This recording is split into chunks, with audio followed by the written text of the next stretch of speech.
In a quaint little village nestled between rolling hills and golden fields, there lived a kind girl named Ella. Ella's family was very poor. They often struggled to have enough food. Despite their challenges, Ella was always cheerful and kind to everyone she met. She would share her meager lunch with her friends at school and help her neighbors with their chores, brightening their days with her infectious smile. One sunny afternoon, while walking through the woods to gather firewood, Ella stumbled upon an old woman sitting by the path.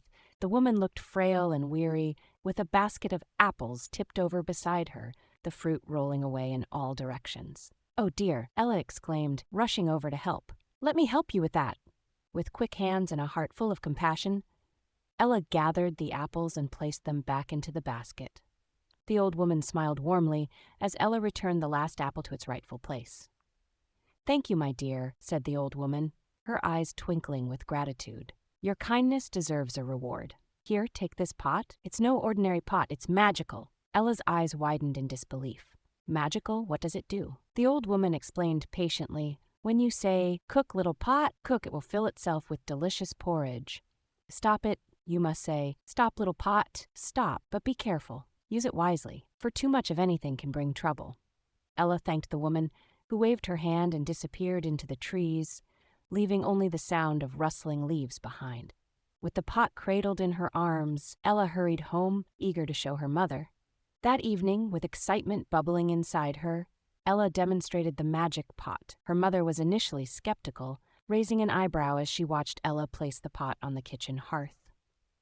"Cook, little pot, cook," Ella commanded, her heart racing. To her amazement, the pot sprang to life, bubbling and steaming as it filled to the brim with creamy, sweet porridge. The warm aroma filled the kitchen, and Ella's mother's doubts faded away.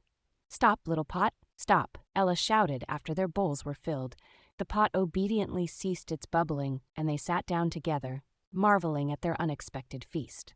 They ate their fill that night, filling their bellies with the delicious porridge, which was far richer than their usual meager dinner of bread and water. The next morning, word of Ella's magic pot spread throughout the village. Excited whispers followed her as she walked through the streets, and soon a crowd began to gather at her doorstep, curious to see this wonder for themselves. One day, while Ella was out gathering wildflowers, her curious neighbor, Mrs. Thompson, couldn't resist the temptation. She slipped silently into Ella's house, glancing around to see if anyone was watching. The shiny pot caught her eye immediately. "Ooh, I wonder if it really works," Mrs. Thompson murmured to herself.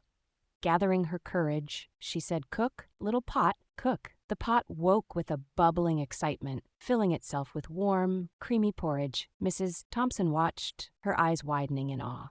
But she hadn't thought to learn how to stop it. "Oh dear, I don't know how to stop it," she exclaimed in a panic. As the pot kept bubbling, porridge spilled over the sides and onto the counter, then began flowing onto the floor. It gushed out the door, filling the house and trickling into the street. Neighbors started to notice, and they rushed to see what was happening, laughter turning to panic as the porridge flood spread across the village. "Help! It's porridge everywhere!" Mrs. Thompson cried, frantically looking around for a solution.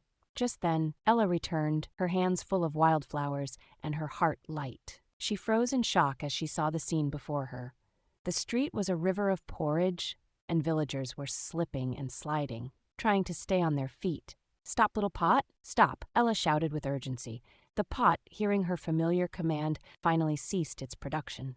Instantaneously, the overflow halted, leaving the village in a thick blanket of steaming porridge. The villagers looked at each other. Confused, murmurs began until a little child shouted, "Look, it's porridge. We're not hungry anymore." Ella laughed, realizing the irony of the situation. "I suppose we won't go hungry for a while," she said, trying to lighten the mood. Slowly, the villagers began to gather the porridge and fill their own bowls. From that day on, Ella used the magic pot not just for her family, but also to help others in need. Whenever someone was hungry or in distress, Ella would share her porridge with them, ensuring no one in the village had to go without. The village learned an important lesson that day. They realized that while the magic pot could provide more porridge than they had ever dreamed of, it was crucial to be responsible with their resources. They formed a community pact to never take more than they needed and to always share with each other. Ella became a beloved figure in the village, not just for the magic pot, but for her kindness and wisdom. She taught others that while it was wonderful to have enough to eat, it was even better to share what you had with others. As time passed, the village prospered. The overflowing porridge became a symbol of abundance and community spirit. Every year, on the day the magic porridge pot first bubbled over, the villagers gathered for a feast. They shared stories, laughter, and bowls filled with Ella's delicious porridge, celebrating not just the magic of the pot, but the even greater magic of kindness and responsibility. Moral of the story: be wise and responsible with the resources you have. Share with others, and never take more than you need. Through generosity and community, we can all thrive together.